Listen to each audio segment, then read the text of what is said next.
Hello friends, मैं RP Singh. हम बालक के विकास को लेकर लगातार डिस्कशन कर रहे हैं। आज की क्लास में हम पिछले विकास के जो आयाम थे उससे आगे की बात करेंगे। दोस्तों, मानव का विकास मनोवैज्ञानिकों के लिए अध्ययन का एक बहुत महत्वपूर्ण विषय रहा है और मानव के विकास की शुरुआत बालक के विकास से होती है, तो बाल विकास मनोवैज्ञानिकों के अध्ययन का सबसे फेवरेट टॉपिक रहा है। अगर बाल विकास के अध्ययनों की बात करें तो दोस्तों, संपूर्ण अध्ययन को मुख्यतः 3 श्रेणी में बांटा जा सकता है। पहली सबसे महत्वपूर्ण कैटेगरी उन मनोवैज्ञानिकों की आती है जिन्होंने बाल विकास के अध्ययन के मनोविश्लेषणात्मक अध्ययनों को किया है, जिसमें मुख्य भूमिका में है सिगमंड फ्राइड और दूसरे व्यक्ति हैं एरिक एरिक्सन, जिन्होंने मनोसामाजिक सिद्धांत दिया। सिगमंड फ्राइड जिन्होंने मनोविश्लेषणात्मक, मनोलैंगिक और भी कई सारे सिद्धांत दिए। एक दूसरी श्रेणी आती है दोस्तों व्यवहारवादियों की, जिसमें वाटसन है, स्किनर है। ये जो व्यवहारवादी होते हैं ये वस्तुनिष्ठता पर बल देते हैं, पुनर्बलन पर बल देते हैं, साहचर्य और अनुबंधन पर बल देते हैं। इन सबसे संबंधित कॉन्सेप्ट्स को हम अगले यूनिट 2 में पढ़ेंगे। एक तीसरा महत्वपूर्ण समूह आता है मनोवैज्ञानिकों का, जिसे संज्ञानात्मक अध्ययन कहा जाता है, जिसमें एक मुख्य व्यक्ति हैं जीन पियाजे। हमने पीछे पढ़ा पियाजे को, जीन पियाजे को हमने पीछे पढ़ा, जहां पर संज्ञानात्मक विकास के सिद्धांत को हमने जाना। दोस्तों, इन तीनों मनोवैज्ञानिकों के समूह के द्वारा बालक के विकासों का लगातार अध्ययन किया गया है। आज हम इनमें से एक महत्वपूर्ण समूह जिसे मनोविश्लेषणात्मक अध्ययन कहा जाता है, हम उसके बारे में बात करेंगे। फ्रेंड्स, अगर मनोविश्लेषणात्मक अध्ययन की बात करें तो यहां पर मुख्य भूमिका में है हमारे सिगमंड फ्राइड। फ्राइड ने बालकों के अध्ययन को लेकर काफी महत्वपूर्ण काम किए हैं और उनका अध्ययन इस तरह के क्षेत्रों में है जहां पर सामान्य मनोवैज्ञानिकों का दृष्टिकोण नहीं जा पाया है।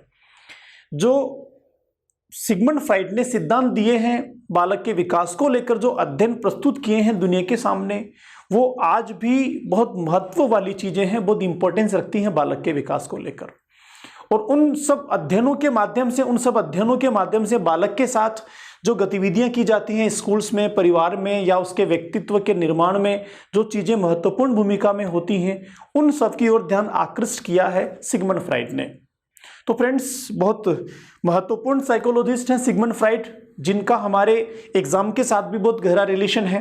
फ्राइड की किसी न किसी थ्योरी से एक क्वेश्चन हमेशा हमारे एग्जाम में, किसी भी तरह का एग्जाम हो, कहीं ना कहीं आता ही आता है। तो चलिए आज बात करते हैं सिगमंड फ्राइड की और सिगमंड फ्राइड के महत्वपूर्ण सिद्धांतों की।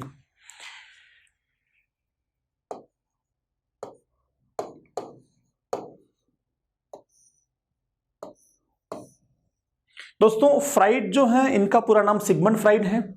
सिगमंड फ्राइड ऑस्ट्रिया के रहने वाले हैं।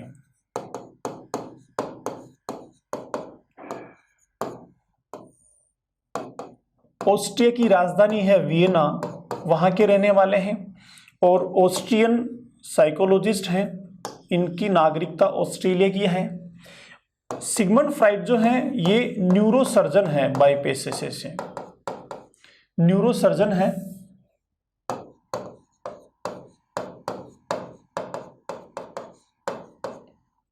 न्यूरोसर्जन, क्योंकि ये न्यूरोसर्जन है, नर्व को लेकर काम करते हैं, पूरे तंत्रिका तंत्र से संबंधित काम इन्होंने किया है, अर्थात ये चिकित्सक हैं वास्तविक पैसे से। तो न्यूरोसर्जन जो चिकित्सक हैं हमारे सिगमंड फ्राइड, ये जब मस्तिष्क को लेकर अपना काम कर रहे थे, क्योंकि नर्व का पूरा कनेक्शन ब्रेन के साथ में होता है, पूरी नर्व जो पूरी बॉडी में होती हैं ब्रेन से कंट्रोल होती हैं।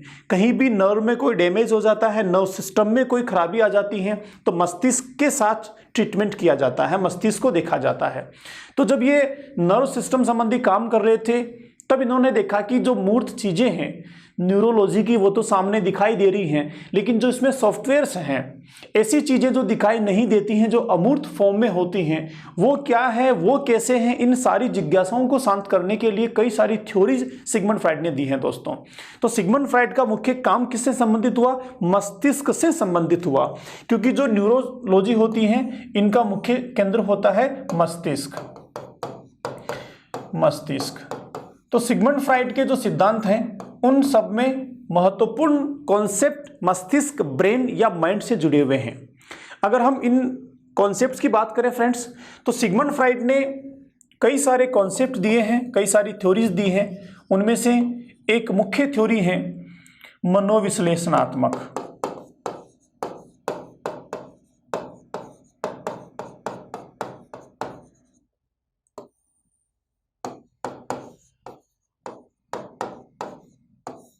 मनोविश्लेषणात्मक सिद्धांत, psycho analytic theory. Psycho analytic theory में सिगमंड फ्राइड ने मन मस्तिष्क का विश्लेषण किया और उसका एनालिसिस करने के बाद इन्होंने कहा कि जो हमारा पूरा मेंटल पोर्शन होता है, हमारा मन या मस्तिष्क जो होता है, माइंड होता है, ब्रेन होता है, उसमें 3 लेवल्स होते हैं। इन सब लेवल्स को उन्होंने मेंटल लाइफ के लेवल्स कहा। तो क्या कहेंगे हम? Levels of mental life. Levels of mental life. In levels of mental life को फ्राइड ने 3 तरह का माना है फ्रेंड्स।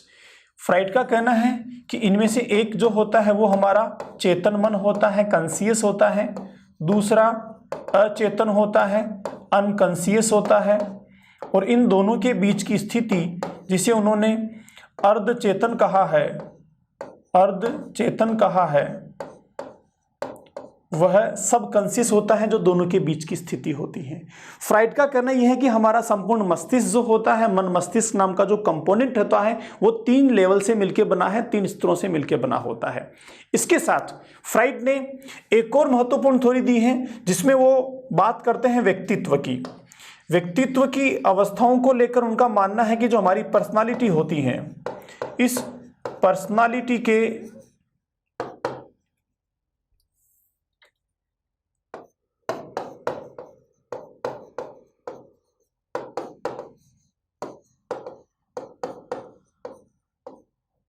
हमारी जो पर्सनालिटी होती है, हमारा जो व्यक्तित्व होता है, इसके 3 फैक्टर्स उन्होंने माने हैं। 3 फैक्टर्स माने हैं। इन 3 फैक्टर्स में से पहला फ्राइड के अनुसार होता है फ्रेंड्स इड, दूसरा फ्राइड ने माना है ईगो, और तीसरा फ्राइड ने माना है सुपर ईगो। Super ego. हम इड की बात करें तो इसको अहम इदम कहा जाता है।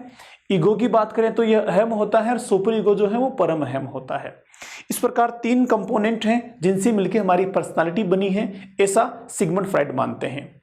इसके अतिरिक्त फ्राइड ने जो है मनोविश्लेषणात्मक सिद्धांत में कुछ चीजें और दी हैं। फ्राइड ने यहां पर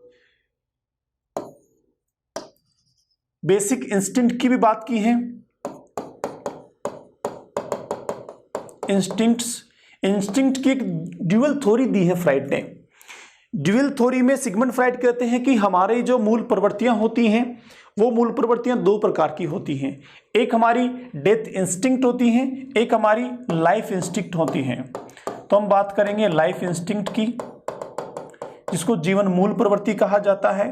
फ्राइड कहते हैं दूसरी होती है हमारी डेथ इंस्टिंक्ट।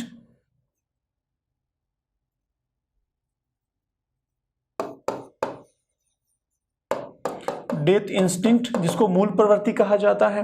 फ्राइड के अनुसार जितने भी सकारात्मक काम होते हैं वो लाइफ इंस्टिंक्ट होते हैं, और जितने भी नकारात्मक काम होते हैं वो डेथ इंस्टिंक्ट से होते हैं। इनके अलावा एक और मनोविश्लेषणात्मक सिद्धांत में इन्होंने कॉन्सेप्ट दिया है, वो दिया है डिफेंस मैकेनिज्म का। डिफेंस मैकेनिज्म, इन्हें कहते हैं रक्षात्मक युक्तियां। जब भी कभी व्यक्ति मानसिक रूप से परेशान होता है, कुछ समायोजित हो जाता है, तो कई सारे विकार उसके मस्तिष्क में बन जाते हैं। तो इन विकारों को ठीक करने के लिए हमारा अचेतन मन खुद कुछ टेक्निक्स निकालता है, तकनीकें निकालता है, और इन टेक्निक्स के द्वारा अपने मानसिक परेशानियों को दूर करता है। उन्हें रक्षात्मक युक्तियां कहा जाता है। तो ये मुख्यतः 4 कंपोनेंट हैं जो सिगमंड फ्राइड ने मनोविश्लेषणात्मक सिद्धांत के साथ स्पष्ट किए हैं, या इनको साइको एनालिटिक थ्योरी के साथ बताने की कोशिश की है दोस्तों।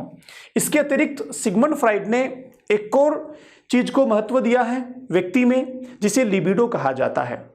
लिबिडो की बात करें तो यह एक काम प्रवृत्ति होती है सिगमंड फ्राइड के अनुसार, और इस लिबिडो को सिगमंड फ्राइड ने जन्म से ही माना है और आगे लगातार इसके प्रभावों को स्वीकार किया है, स्पष्ट किया है, और इसको लेकर फ्राइड ने एक और महत्वपूर्ण सिद्धांत दिया है जिसे कहा जाता है दोस्तों मनोलैंगिक विकास का सिद्धांत। कौन सा सिद्धांत? मनोलैंगिक विकास का सिद्धांत।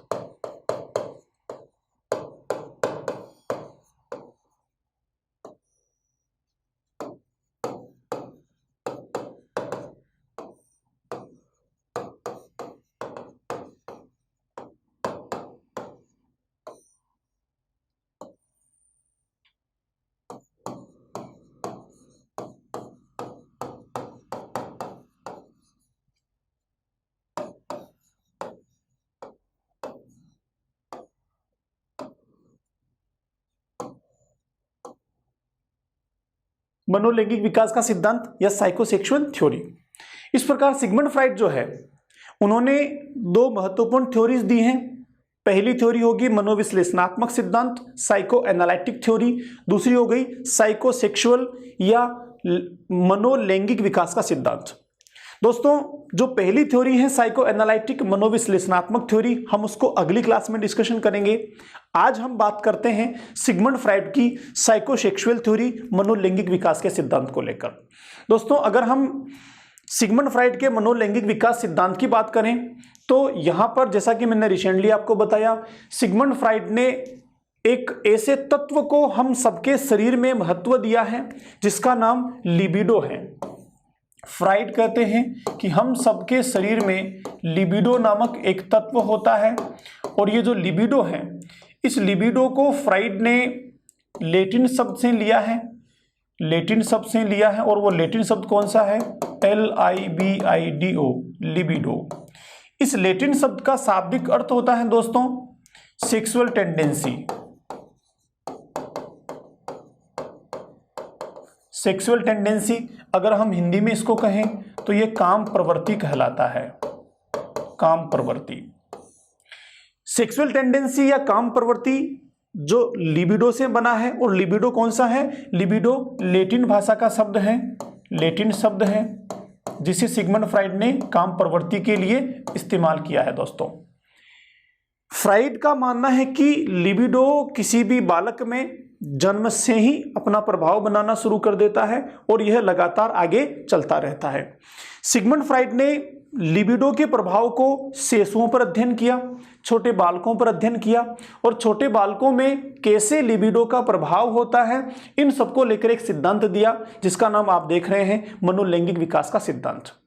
इस सिद्धांत की उस समय में काफी बड़ी आलोचनाएं हुई, कई लोगों ने इनका विरोध किया। लोगों का मानना था कि एक शिशु जिसको हम पवित्रता का प्रतीक मानते हैं, इनोसेंस होता है, सिगमंड फ्राइड ने इस तरह के पवित्र मानसिकता वाले शिशु में लिबिडो के प्रभाव को बताया है, उसकी में काम प्रवृत्ति को स्पष्ट किया है। इस कारण तात्कालिक समय में सिगमंड फ्राइड की काफी आलोचना भी हुई थी, और यहां तक भी हुआ कि सिगमंड फ्राइड को मनोविज्ञान में गंदा व्यक्ति भी कहा गया। लेकिन आगे चलकर सिगमंड फ्राइड की थ्योरीज को जब दूसरे लोगों ने एनालिसिस किया, समझने की कोशिश की, तो एक बात निकल कर आई कि फ्राइड ने जो भी चीजें बालकों के लिए कही हैं वो वास्तव में कहीं ना कहीं व्यवहार के साथ प्रैक्टिकली काम करती हैं।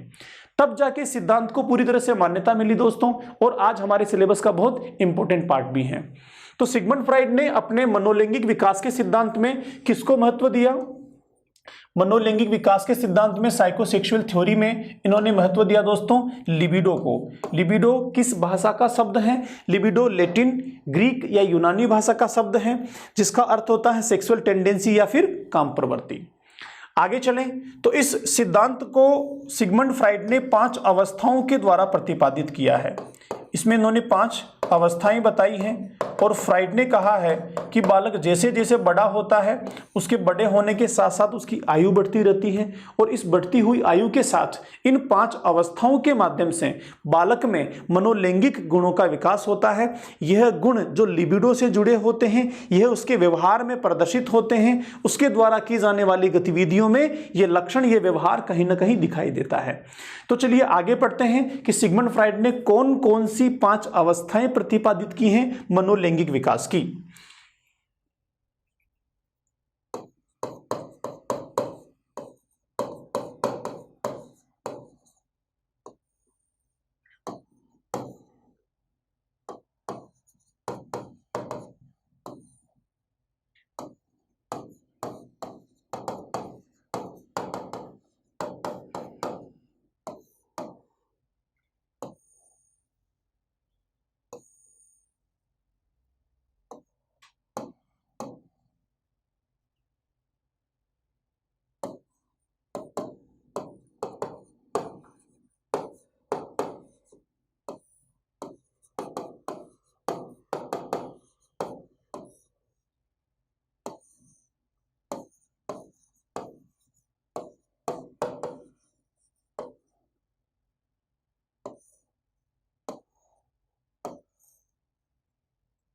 मनोलैंगिक विकास की अवस्थाओं की बात करें तो यहां पर पहली अवस्था का नाम है मुखी अवस्था, जिसको ओरल स्टेज भी कहा जाता है। अगर हम दूसरी अवस्था की बात करें फ्रेंड्स, तो दूसरी अवस्था का नाम है यहां पर गुदीय अवस्था। गुदीय अवस्था, और इसे इंग्लिश में कहेंगे हम एनाल स्टेज।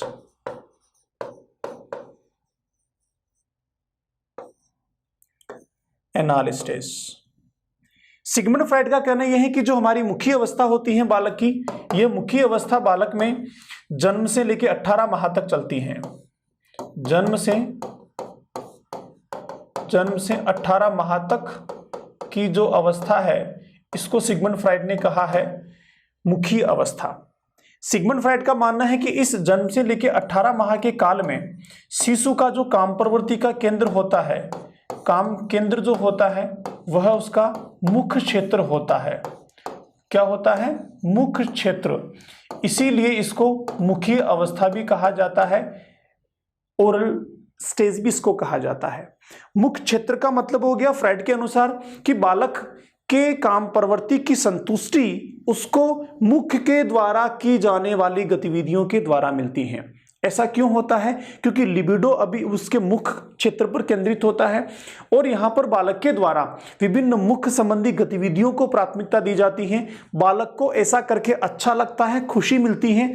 और फ्राइड कहते हैं कि बालक अपनी लिबिडो की संतुष्टि के लिए, अपनी काम प्रवृत्ति की संतुष्टि के लिए चीजों को मुंह में खाता है, चबाता है, चूसता है, या जो भी चीज उसको दिखती है सीधी मुंह में लेके जाता है, और इस प्रकार से बालक को खुशी प्राप्त होती है, आनंद मिलता है, या फिर लिबिडो का सेटिस्फेक्शन होता है।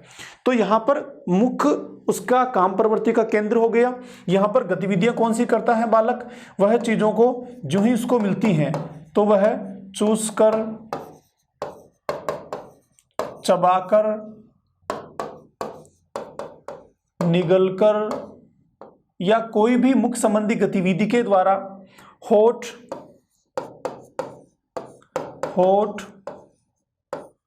जीभ व मुख के द्वारा वह काम प्रवृत्ति की संतुष्टि करता है।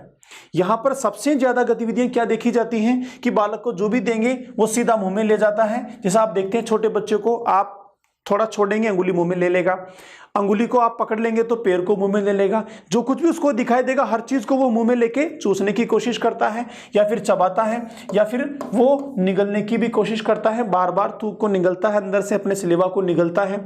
ये सब काम किससे करता है? वो होठ से, जीभ से व मुख के द्वारा इन सारे कामों को करता है। फ्राइड ऐसा कहते हैं कि ये सब करने से उसकी काम प्रवृत्ति को संतुष्टि मिलती है और बालक यहां पर इन सब गतिविधियों के द्वारा अपने काम प्रवृत्ति को संतुष्ट करने की कोशिश करता है। आगे चलें तो अगली अवस्था आती है दोस्तों, जिसको फ्राइड ने कहा है गुदी अवस्था। गुदी अवस्था में फ्राइड कहते हैं कि बालक जो है उसकी काम प्रवृत्ति का केंद्र उसका गुदा क्षेत्र हो जाता है। और यहां जो आयु फ्राइड ने रखी है वो रखी है दोस्तों 18 माह, तो पीछे थी ही सही, 18 माह से लेके 3 वर्ष तक की आयु का बालक जो है फ्राइड के अनुसार गुदी अवस्था में आता है। यहां पर उनकी काम प्रवृत्ति का केंद्र उसका गुदा क्षेत्र होता है, एनाल एरिया होता है। और यहां पर बालक क्या करता है? यह मल मूत्र त्याग कर, मल त्यागने की जो प्रक्रिया है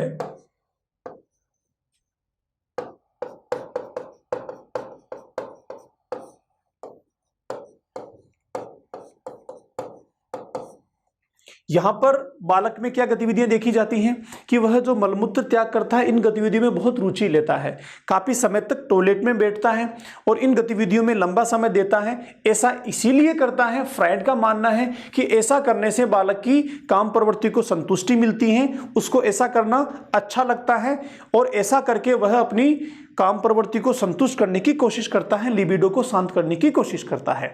तो फ्रेंड्स यहां 2 अवस्थाएं हमने देखी सिगमंड फ्राइड की। पहली अवस्था का नाम है मुखी अवस्था, ओरल स्टेज, दूसरी का नाम है गुदी अवस्था, एनाल स्टेज।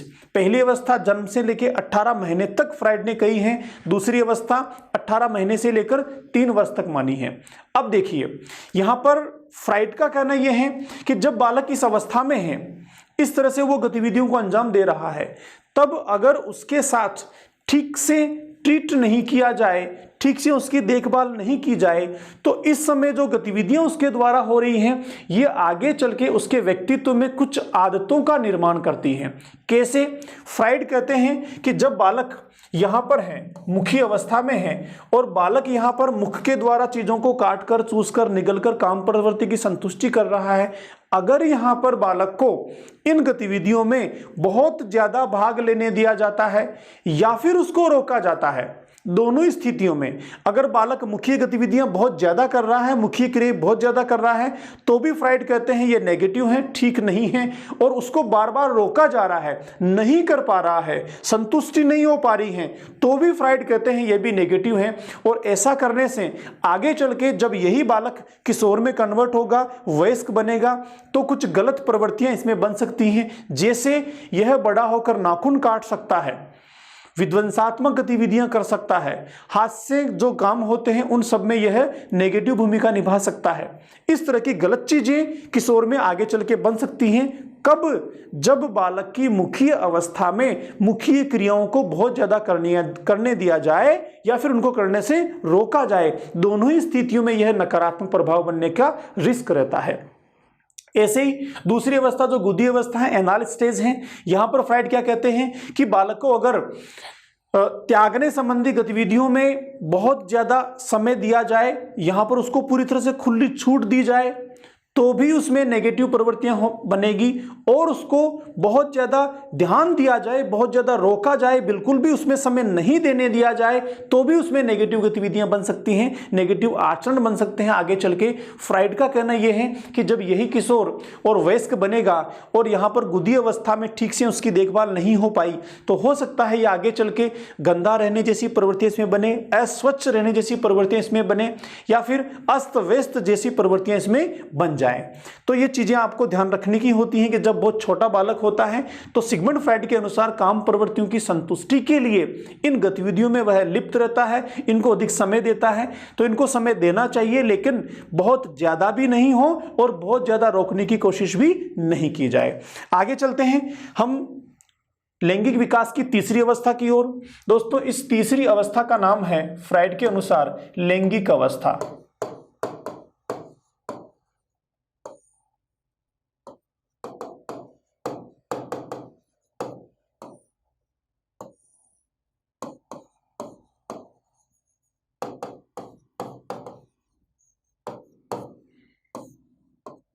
लैंगिक अवस्था या फिर फेलिक स्टेज भी इसको कहते हैं। अगर हम लैंगिक अवस्था की बात करें फ्रेंड्स, तो लैंगिक अवस्था की उम्र फ्राइड ने मानी है 3 से लेकर 5 वर्ष के बीच में।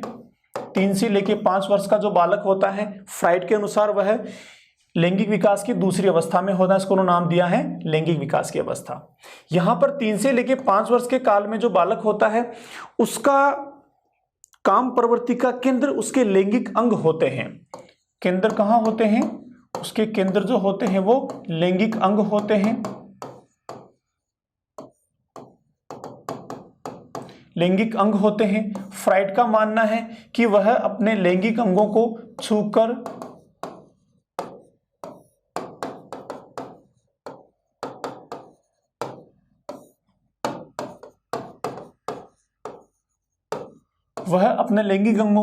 छूकर, सहलाकर और देखकर अपनी काम प्रवृत्ति को संतुष्ट करने की कोशिश करता है। लेकिन यहां पर काम प्रवृत्ति की संतुष्टि खुद के साथ ही होती है, खुद के अंगों के साथ ही होती है, यहीं तक बालक केंद्रित होता है। इसके अतिरिक्त यहां पर बालक में और बालिकाओं में 2 बड़े परिवर्तन देखने को मिलते हैं। फ्राइड का कहना यह है कि इस अवस्था में जब बालक 3 से लेकर 5 वर्ष का होता है तो 2 ग्रंथियां होती हैं। इन ग्रंथियों का प्रभाव बालक बालिकाओं में देखने को मिलता है। उनमें से एक जो ग्रंथि है, पहली ग्रंथि का नाम होता है फ्रेंड्स इलेक्ट्रा ग्रंथि।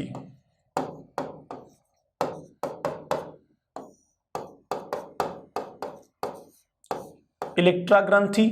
और दूसरी ग्रंथि का नाम है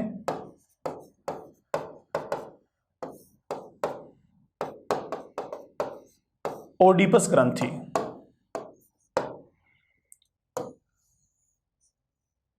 ये जो इलेक्ट्रा ग्रंथि होती हैं, इस इलेक्ट्रा ग्रंथि के कारण बालक बालिकाओं में अलग तरह के प्रभाव बनते हैं, ऐसे ही ओडिपस ग्रंथि के कारण भी अलग तरह के प्रभाव बनते हैं। फ्राइड ने ये दोनों जो शब्द लिए हैं ये ग्रीक मिथोलॉजी है, पौराणिक कथा है, ग्रीक में यूनानी में, वहां से लिए हैं। ग्रीक में ऐसा एक कहानी में है कि ओडिपस एक राजा था जो गलती से अपने पिता की हत्या करके अपनी माता से विवाह कर लेता है। इस तरह की एक कथा है, एक कहानी है पौराणिक यूनानी में, उसके आधार पर इन्होंने इस शब्द को लिया है। यहां पर फ्राइड का कहना यह है कि जो बालक होते हैं, बालक अपनी मां की ओर आकर्षित होने लगते हैं, और ऐसा बालकों में अपनी मां की ओर आकर्षित होने के पीछे कारण क्या होता है, उनमें निहित ओडिपस ग्रंथि। तो ओडिपस ग्रंथि के प्रभाव के कारण बालक अपनी मां की ओर आकर्षित होते हैं। इस तरह की प्रकृति इस अवस्था में पाई जाती है। ऐसे ही अगर हम बालिकाओं की बात करें तो फ्राइड के अनुसार बालिकाओं में जो ग्रंथि पाई जाती है ये होती हैं इलेक्ट्रा ग्रंथि। इलेक्ट्रा ग्रंथि के प्रभाव से जो बालिकाएं होती हैं वो अपने पिता की ओर आकर्षित होती हैं और उनसे सामंजस्य बनाने लगती हैं, उनके साथ ज्यादा रहना पसंद करती हैं। इस तरह का प्रभाव बच्चों में देखने को मिलता है। फ्राइड का कहना यह है कि हर संस्कृति में, हर क्षेत्र में ऐसा प्रदर्शित हो ऐसा जरूरी नहीं है, लेकिन सामान्यतया इस अवस्था में इस तरह की प्रकृतियां बालकों और बालिकाओं में पाई जाती हैं। तो याद क्या रखना है, बालकों में पाई जाने वाली ग्रंथि का नाम है ओडिपस और बालिकाओं में पाई जाने वाली ग्रंथि का नाम है इलेक्ट्रा। जो ओडिपस ग्रंथि है वो बालकों को अपनी मां की ओर आकर्षित करती हैं, ऐसे इलेक्ट्रा ग्रंथि जो है वो बालिकाओं को अपने पिता की ओर आकर्षित करती हैं। ये इसके पीछे लॉजिक सिगमंड फ्राइड ने दिए हैं। आगे चले दोस्तों अगली अवस्था की ओर। तो चौथी अवस्था जो है, चौथी अवस्था फ्राइड ने कही है सुप्तावस्था।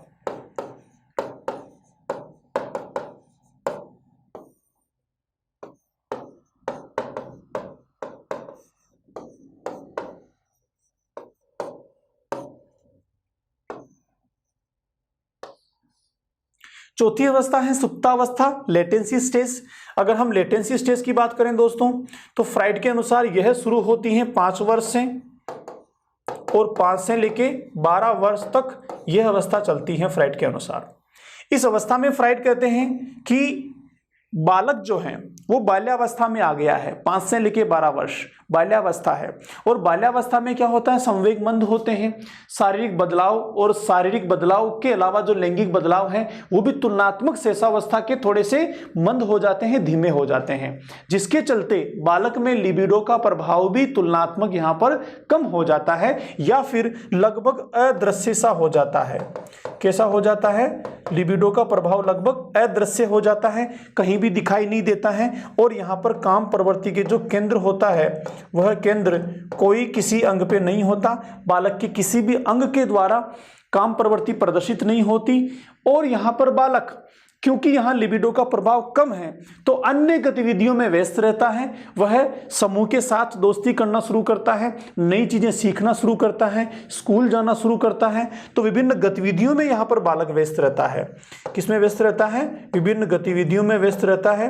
ये जो गतिविधियां होती हैं ये सीखने संबंधी भी हो सकती हैं और शारीरिक गतिविधियां भी हो सकती हैं। तो इस प्रकार सिगमंड फ्राइड के अनुसार जो चौथी अवस्था है सुप्तावस्था, इसके बाद अगली अवस्था आती है दोस्तों जो हमारे सिगमंड फ्राइड के अनुसार 5वीं अवस्था है और इस 5वीं अवस्था का नाम है जननांगी अवस्था।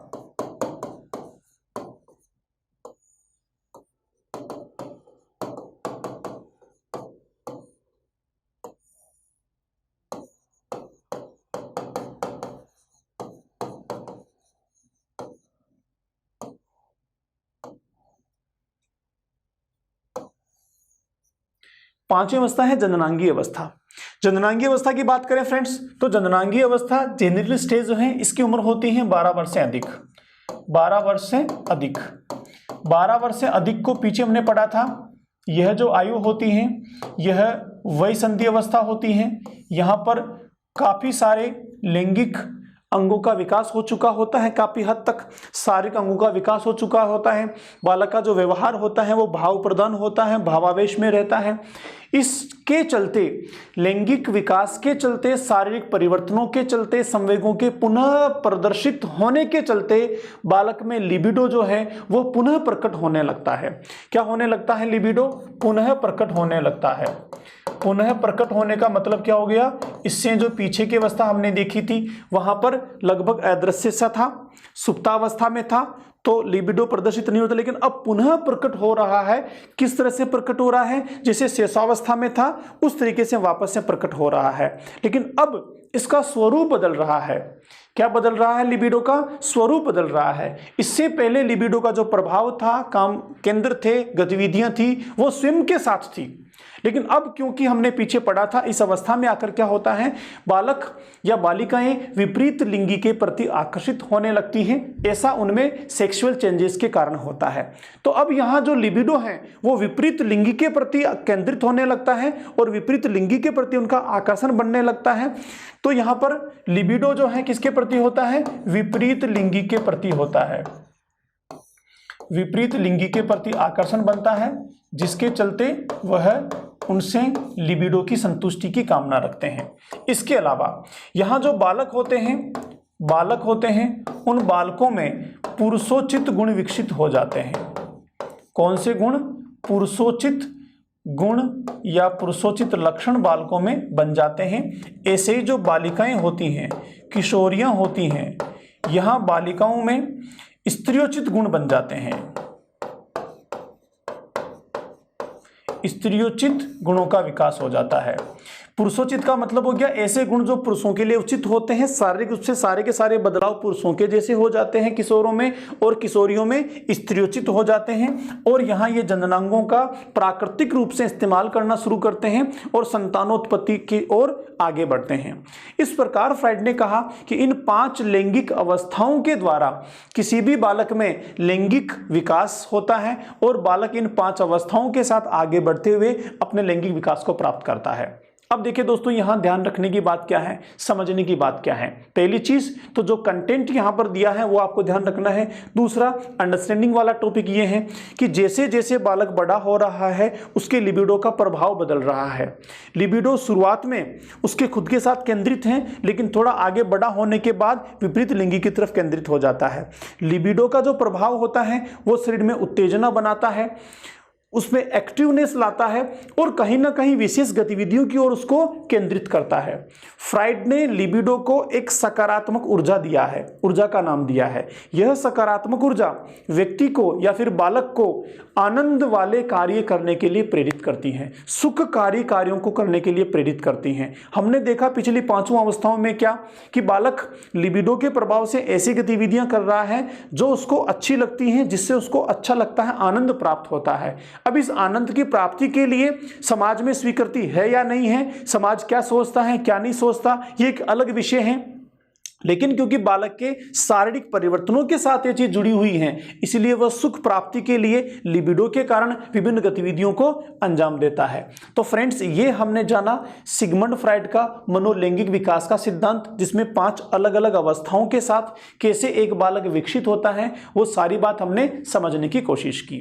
तो आइए चलते हैं इस टॉपिक को एक बार फिर से रिवाइज करते हैं डिटेल के साथ पीपीटी में, जहां पर हम सारी चीजों को दोबारा ठीक से समझने की कोशिश करेंगे। दोस्तों, आप देख पा रहे हैं ये है हमारे सिगमंड फ्राइड, जो ऑस्ट्रिया में वियना के रहने वाले हैं। और फ्राइड ने मनोविश्लेषणात्मक विकास के सिद्धांत पे काम किया है, जैसा कि हमने पीछे डिस्कशन किया था। तो आगे चलते हैं इनके पहले सिद्धांत की ओर, जिसका नाम है मनोलैंगिक विकास का सिद्धांत, psychosexual theory of Sigmund Freud. Psychosexual theory में दोस्तों सिगमंड फ्राइड के अनुसार मानव का जीवन पर्यंत व्यवहार अपनी आधारभूत प्रेरणा की संतुष्टि और की आवश्यकता के लिए अभिप्रेरित होता है। किसके लिए? आधारभूत प्रेरणा की संतुष्टि की आवश्यकता के लिए। अभी पीछे हमने देखा कि बालक जब बहुत छोटा है तो उसकी काम प्रवृत्ति का केंद्र मुख है, फिर बड़ा हो जाता है तो एनाल हो जाता है। अब यहां पर क्या हो रहा है, उसकी जो आधारभूत आवश्यकता है उसकी पूर्ति के लिए बालक का व्यवहार होता है। ऐसा कौन मानते हैं? सिगमंड फ्राइड मानते हैं। और यह व्यवहार जीवन पर्यंत आगे चलता रहता है। लिबिडो या लैंगिकता केवल जननांगीय उद्दीप्तिकरण ही नहीं है, अपितु यह शरीर के विभिन्न भागों द्वारा प्रकट होती हैं, जिसे उत्तेजक क्षेत्र कहते हैं। अभी पीछे जब हमने देखा था, जो मुख्य क्षेत्र था, मुख्य अवस्था थी, वहां उत्तेजक क्षेत्र क्या था? मुख था। दूसरी अवस्था में हमारे एनाल क्षेत्र हो गया उत्तेजक क्षेत्र। तीसरी अवस्था में जो लैंगिक अंग हैं वो उसके उत्तेजक क्षेत्र थे। चौथी अवस्था में कहीं उत्तेजक क्षेत्र था ही नहीं, सुप्तावस्था थी। और पांचवी अवस्था में जो दंडनांगीय अंग हैं वो उसके उत्तेजक क्षेत्र के रूप में माने हैं सिगमंड फ्राइड ने। क्या कहते हैं, ये केवल जननांगीय उद्दीप्तीकरण ही नहीं है। उद्दीप्तीकरण का मतलब हो गया कोई चीज बनना, तैयार होना, दिखना। तो केवल सेक्सुअल एक्साइटमेंट ही नहीं है लिबिडो, इसके अलावा क्या है, यह शरीर के विभिन्न भागों के द्वारा प्रकट होता रहता है। तो हम सामान्य भाषा में क्या मानते हैं कि लिबिडो जो है वो केवल सेक्सुअल एक्टिविटीज के साथ जुड़ा होता है। फ्राइड का कहना यह है कि केवल सेक्सुअल एक्टिविटीज या फिर सेक्सुअल एक्साइटमेंट ही लिबिडो नहीं होता, यह विभिन्न भागों के साथ, अंगों के साथ केंद्रित होता है जो आयु के साथ लगातार बदलता रहता है। आगे क्या कहते हैं फ्राइड, बालक के मनोलैंगिक विकास की अवस्थाएं इस जीवन ऊर्जा लिबिडो के तुष्टीकरण के प्रकार पर निर्भर करती हैं। यहां पर जीवन ऊर्जा किसको कहा है, लाइफ एनर्जी किसको कहा है, यह कहा है लिबिडो को। लिबिडो को मैंने कहा एक सकारात्मक ऊर्जा होती है जो बॉडी में एक्साइटमेंट बनाती हैं और यह आनंद सुख की ओर प्रेरित करती हैं। तो यह जो जीवन ऊर्जा होती है, लिबिडो होती है, यह लिबिडो के तुष्टीकरण के प्रकार पर निर्भर करती हैं। लिबिडो के तुष्टीकरण का क्या मतलब हो गया कि जब बालक छोटा है तो मुख्य गतिविधियों के द्वारा लिबिडो का तुष्टीकरण हो रहा है, थोड़ा बड़ा हो गया तो एनाल में हो गया, थोड़ा और बड़ा हो गया तो फिर बदल गया। तो लिबिडो का प्रभाव जो है वो लगातार जीवन ऊर्जा के साथ बना रहता है और विभिन्न अंगों पे केंद्रित होता है। फ्राइड ने इसे मनोलैंगिक विकास का सिद्धांत कहा तथा मनोलैंगिक विकास के सिद्धांत की 5 अवस्थाओं में वर्गीकृत किया। आगे चलते हैं, 5 अवस्थाएं कौन कौन सी हैं दोस्तों। पहली अवस्था हमने पीछे देखी थी, पहली अवस्था है मुख्य अवस्था, ओरल स्टेज। ओरल स्टेज जो है वो जन्म से लेके 18 माह तक होती है। यहां पर बालक मुख्य क्रियाओं के द्वारा खुशी प्राप्त करता है, इसलिए मुख्य क्रियाएं उसमें होठ, जीभ तथा सहायक अंग ही रुचि के मुख्य केंद्र होते हैं। आप देखते भी हैं छोटे बच्चों में, आप उनको कुछ भी चीज दो सीधा मुंह में लेके जाते हैं, जो ही मौका मिला सीधा मुंह में लेके जाते हैं। इसका मतलब फ्राइड मानते हैं कि ऐसा उनके लिबिडो के कारण हो रहा है। चूसना, निगलना, चबाना, काटना, याद रखिए पूछते हैं परीक्षा में, पूछना, चूसना, निगलना, चबाना, काटना, यह बालक को खुशी प्रदान करता है, इसकी जीवन ऊर्जा को संतुष्ट करता है, लिबिडो की संतुष्टि होती है। फ्राइड के अनुसार इस अवस्था में अत्यधिक या अपर्याप्त मुख्य उद्दीप्तीकरण प्रौढ़ावस्था में उसे मुख्य उदासीन व्यक्ति की तरफ ले जा सकते हैं। बहुत इंपॉर्टेंट चीज है, क्या इस अवस्था में अत्यधिक, ज्यादा या फिर अपर्याप्त मुख्य उद्दीप्तीकरण, अगर वो अपर्याप्त हैं तो भी गड़बड़ है और अत्यधिक है तो भी गड़बड़ है। तो दोनों चीज यहां बालक के साथ ध्यान रखने की होती है कि जब वो मुख्य गतिविधियां कर रहा है, मुख्य उद्दीप्तीकरण उसमें हो रहे हैं, तब बहुत ज्यादा भी ना हो और उसे रोका भी नहीं जाए, अपर्याप्त भी नहीं हो, क्योंकि ऐसा होगा तो उसका इफेक्ट क्या होगा, प्रौढ़ावस्था में मुख्य उदासीन व्यक्ति की तरफ उसके व्यक्तित्व को लेके जा सकता है। दूसरी अवस्था की बात करें, गुदी अवस्था जो एनाल स्टेज होती है और यह 3 वर्ष से लेके 5 वर्ष की आयु तक होती हैं, 18 माह से लेके 3 वर्ष तक होती हैं। जीवन ऊर्जा मुख से गुदा क्षेत्र में स्थानांतरित हो जाती है। बालक को खुशी का अनुभव मुख्य रूप से त्यागने की क्रियाओं से मिलता है और उसकी संबंधित क्रियाओं से होता है। मल त्याग की क्रिया उसे तनाव से मुक्ति और खुशी देती है। तो यहां पर ऐसा क्यों हो रहा है, क्योंकि लिबिडो जो है उसके एनाल क्षेत्र पे केंद्रित हो रहा है। आप पिक्चर में देख पा रहे हैं, बच्चे टॉयलेट में काफी देर तक बैठना पसंद करते हैं, उन्हें ये सब करना अच्छा लगता है।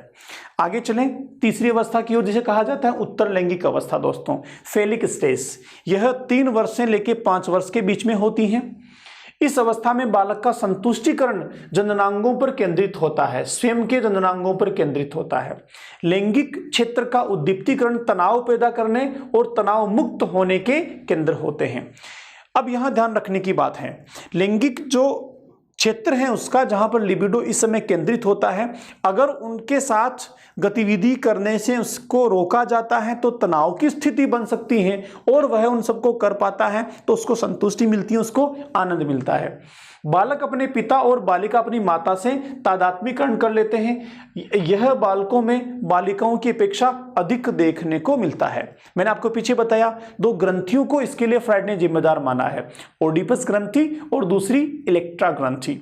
जो ओडिपस ग्रंथि होती है वो बालकों में पाई जाती हैं और इसके चलते बालक जो है वो अपनी मां की ओर आकर्षित होती हैं। फ्राइड का कहना यह है कि यह जो प्रभाव होता है तादात्म्यकरण का, असिमिलेशन का, यह बालकों में ज्यादा पाया जाता है। बालक इस उम्र में अपनी मां की तरफ ज्यादा आकर्षित होते हैं। आइए चलते हैं चौथी अवस्था की ओर, जिसका नाम है दोस्तों सुप्तावस्था, लेटेंसी स्टेज। ये 5 वर्ष से 12 वर्ष तक होती हैं। बाल्यावस्था यहाँ पर होती है। इस अवस्था में लैंगिकता कम महत्वपूर्ण या आनुपातिक रूप से निष्क्रिय हो जाती है। किसके रूप में? अनुपात का मतलब जो पीछे थी ना उन अवस्थाओं के रूप में, और आगे की अवस्थाओं के रूप में निष्क्रिय हो जाती हैं। यह सामान्यतः शांत अवस्था है। इसमें शरीर के किसी भी भाग में उत्तेजना नहीं होती है।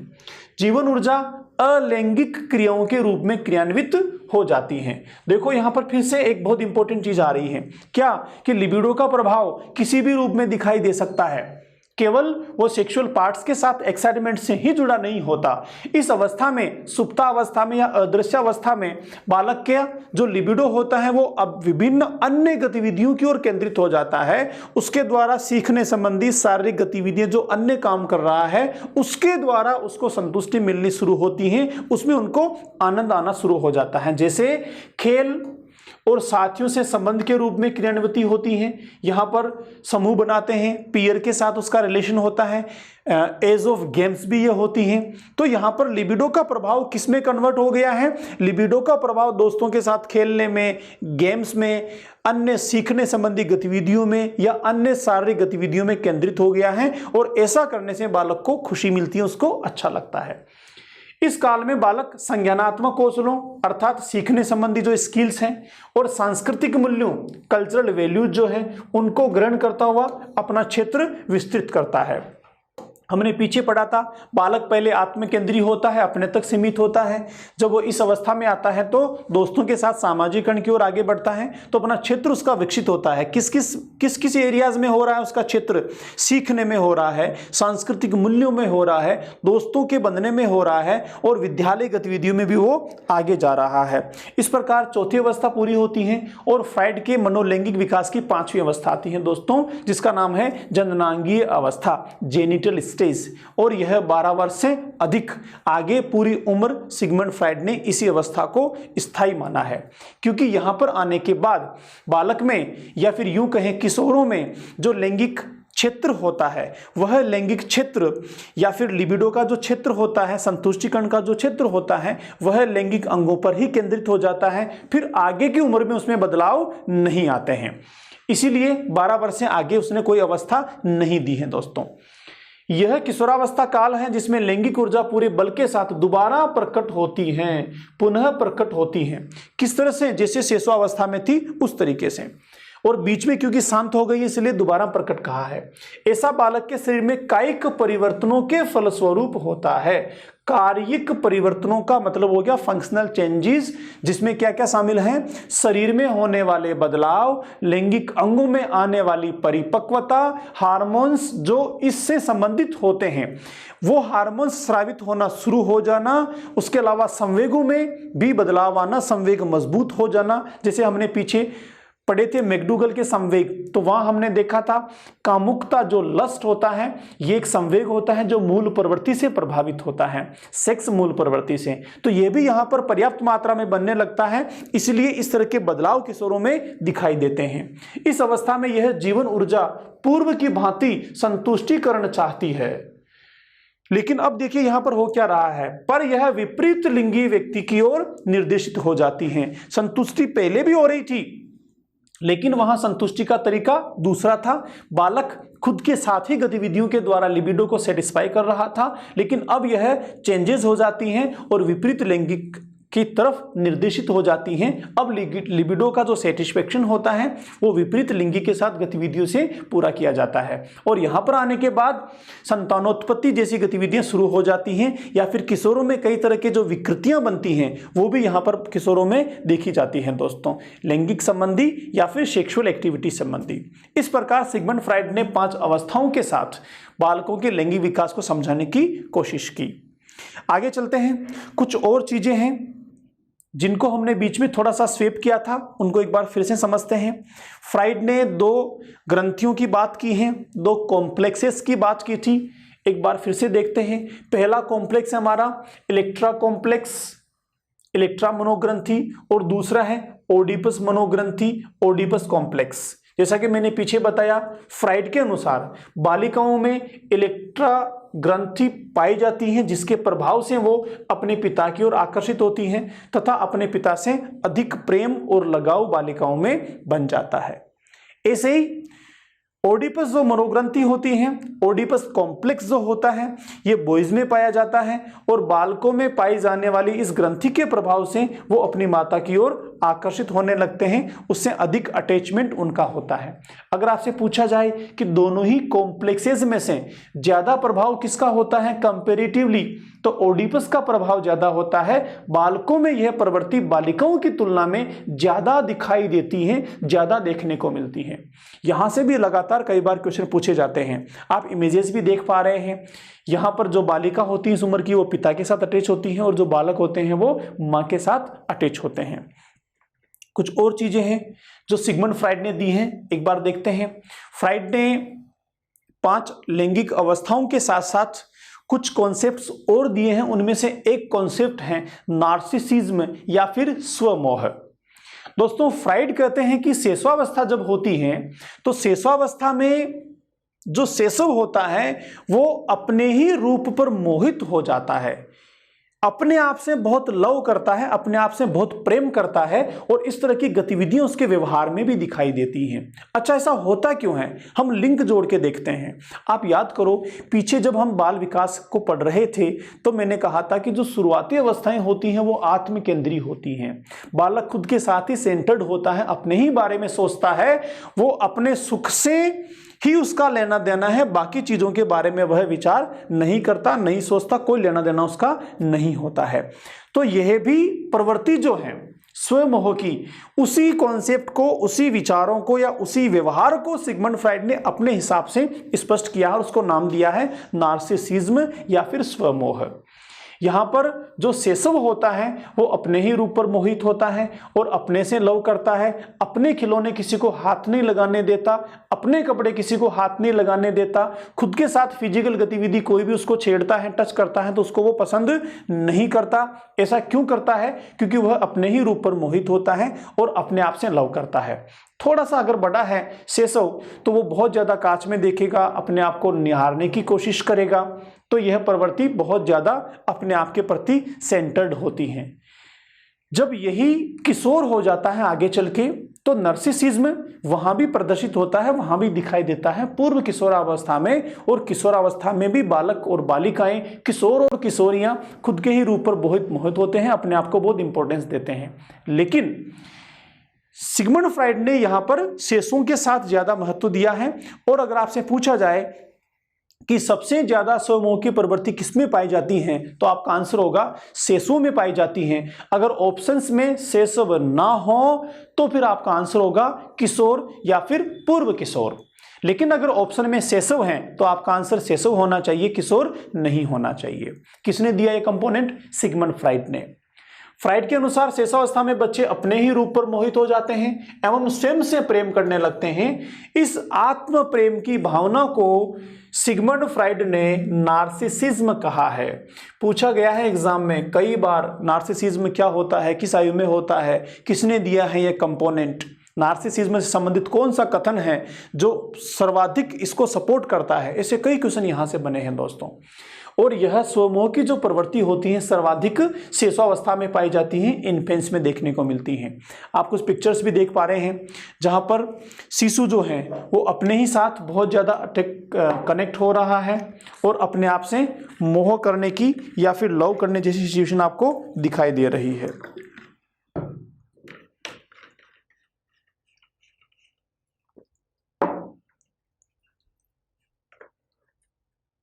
अगला हमारा कंपोनेंट है लिबिडो। मैंने पीछे आपको बताया था सिगमंड फ्राइड ने लिबिडो शब्द जो है वो लैटिन से लिया है जिसका अर्थ होता है काम प्रवृत्ति, सेक्सुअल टेंडेंसी। फ्राइड ने लिबिडो को यौन मूल प्रवृत्ति का ऊर्जा बल माना है। यौन मूल प्रवृत्ति जो कि हमने पीछे पढ़ा था, ये बेसिक इंस्टिंक्ट है, मूल प्रवृत्ति है। इसको एनर्जी कहां से मिलती है? किसको? हम सब में निहित जन्मजात मूल प्रवृत्ति बेसिक इंस्टिंक्ट सेक्स जो है, इसको ऊर्जा कहां से मिलती है, बल कहां से मिलता है, इसको जो बल देने वाला फैक्टर हमारी बॉडी में होता है उसे फ्राइड ने कहा है लिबिडो। फ्राइड के अनुसार किसी भी व्यक्ति में जन्म से प्रेम, स्नेह एवं काम भावना विकसित होती है एवं इस भावना की पूर्ति नहीं होने पर व्यक्ति कुसमायोजित हो जाता है। बहुत इंपॉर्टेंट टर्म है, मैंने आपको पीछे भी कहा था कि जब बालक बहुत छोटा है, मुख पर उसकी काम प्रवृत्तियां केंद्रित हैं, तब अगर उसको रोका जाता है, पर्याप्त गतिविधियों में उसको समय नहीं देने दिया जाता है, तो आगे चल के ये गतिविधियां उसमें मुखीय उदासीनता की ओर प्रौढ़ावस्था में लेके चली जाती हैं। ऐसे ही जो हमने गुदावस्था पढ़ी थी, वहां पर भी अगर बच्चे को पर्याप्त समय नहीं दिया जाता है तो आगे चल के वह अस्त व्यस्त या फिर गंदा रहने जैसी प्रवृत्तियां प्रौढ़ावस्था में देखने को मिलती हैं। तो लिबिडो को सिगमंड फ्राइड ने जिस जिस अवस्था में जिस जिस प्रकार से प्रदर्शित करने की कोशिश की, व्याख्या करने की कोशिश की, फ्राइड का मानना है कि वहां उस तरीके से बच्चे के साथ व्यवहार किया जाना चाहिए पेरेंट्स के द्वारा, ताकि उसके लिबिडो का सेटिस्फेक्शन जिस समय पर जिस तरीके से होना है वैसे होता रहे, ताकि उसमें उसके कारण कोई नेगेटिव चीजें ना बने जो आगे उसके व्यक्तित्व में बाधा बने या उसके व्यक्तित्व को नकारात्मक मोड़ पर लेके जाएं। दूसरी बात, जब किशोरावस्था होती है, प्रौढ़ावस्था होती है या फिर एडल्ट जो होते हैं, वहां भी लिबिडो का प्रभाव विपरीत लिंगी के प्रति होता है और यहां इसका सेटिस्फेक्शन बहुत जरूरी होता है।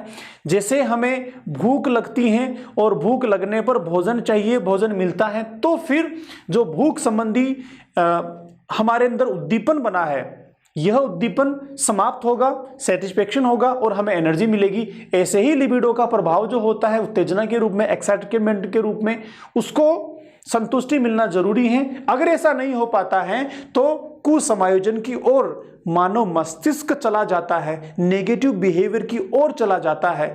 इसीलिए सेक्सुअल सेटिस्फेक्शन जीवन में बहुत इंपॉर्टेंट होता है, लेकिन दायरों में रहते हुए, संस्कृति और नियमों और परंपराओं के अनुरूप रहते हुए। आगे चलते हैं अगले कंपोनेंट की ओर। सिगमंड फ्राइड ने एक और कंपोनेंट दिया है, एक और संप्रति दिया है, जिसे कहा जाता है सेसो कामुकता, इन्फेंटाइल सेक्सुअलिटी। फ्राइड का मानना है कि शिशु में भी कामुकता होती है, उसमें भी लिबिडो का प्रभाव होता है, लेकिन यह शिशु की जो कामुकता है यह प्रौढ़ों से भिन्न होती है। उसके प्रदर्शन के तरीके भी प्रौढ़ों से भिन्न होते हैं, संतुष्टि के तरीके भी प्रौढ़ों से भिन्न होते हैं, लेकिन सेक्सुअल टेंडेंसी, इन्फेंटाइल सेक्सुअलिटी शिशु में भी पाई जाती है और इस कॉन्सेप्ट को सिगमंड फ्राइड ने कहा है शैशव कामुकता, इन्फेंटाइल सेक्सुअलिटी। फ्राइड के अनुसार शिशु में भी कामुकता पाई जाती है, किंतु यह प्रौढ़ों से भिन्न होती है। फ्राइड ने नवजात शिशु में काम भावना प्रतिपादित की, नवजात शिशु में काम भावना प्रतिपादित की एवं इस विषय को लेकर फ्राइड का उनके शिष्य युंग से मतभेद हो गया और युंग ने आगे जाकर विश्लेषणात्मक सिद्धांत दिया। आगे पढ़ेंगे हम युंग को जब इसका टॉपिक होगा। मैंने आपको पहले भी कहा था जब मैंने टॉपिक शुरू किया था कि सिगमंड फ्राइड ने शिशुओं के साथ जब काम प्रवृत्ति की बात की, काम भावना की बात की, उनके साथ सेक्सुअल टेंडेंसीज की बात की, तो कई लोगों ने इसका विरोध किया और गंदा व्यक्ति भी इसको कहा गया। तो गंदा व्यक्ति कहने के पीछे जो विषय था लोगों का, वह विषय क्या था? शिशु में पाई जाने वाली कामुकता का सिद्धांत जब फ्राइड ने प्रतिपादित किया, इस बारे में व्याख्याएं जब की, तब इसको इस तरह की चीजों का सामना करना पड़ा और इसमें युंग से इसको अलग भी होना पड़ा। तो फ्रेंड्स, इस प्रकार हमने आज सिगमंड फ्राइड के मनोविश्लेषणात्मक सिद्धांत के साथ साथ मनोलैंगिक विकास के सिद्धांत के बारे में विस्तृत जानकारी प्राप्त करने की कोशिश की। हमने मनोलैंगिक विकास की 5 अवस्थाओं को जाना और उससे जुड़े हुए संबंधित संप्रत्तियों को भी जाना, जिसमें ओडिपस ग्रंथि को समझा, इलेक्ट्रा ग्रंथि को समझा, हमने स्वमोह नार्सिसिज्म को समझा, लिबिडो को समझा और उसके साथ साथ हमने अंत में शैशव कामुकता को भी समझा। तो दोस्तों, ये सारी की सारी चीजें हैं जिनका बहुत इंपॉर्टेंस होता है मानव जीवन के साथ। हम भले ही भारतीय समाज में, भारतीय संस्कृति में काम प्रवृत्ति के बारे में या काम के बारे में बात करने को थोड़ा सा लज्जा का विषय मानते हो, लेकिन फ्राइड का कहना यह है कि इस बारे में चर्चा की जानी चाहिए बच्चों के साथ।